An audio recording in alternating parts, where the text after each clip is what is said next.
Hey guys, what's up? In a short tutorial I'm going to break down for you how you can post content on Bluesky. So let's get started.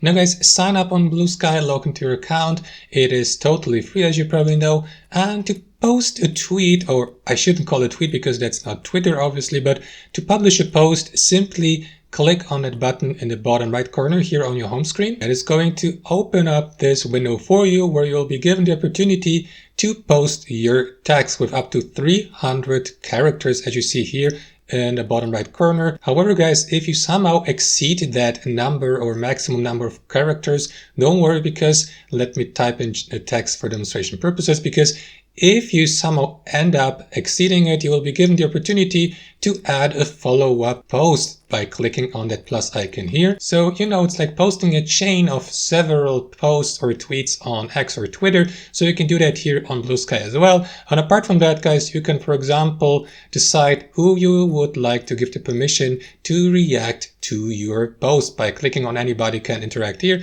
So for example, you can decide to give everyone the permission or nobody, or only mention users, your followers, and so on and so forth. So click on save here. And apart from that, you can also attach media to your post, like for example, images and photos or videos or GIFs stored on your device, add emojis, and so on and so forth, guys. And once you're ready to post your content or your text, simply click on post here in the upper right corner, wait for a moment, and there you go. As you can see, my tweet or my message has been posted here on my feed. So that's basically it, guys. Thanks for watching. Have a wonderful day.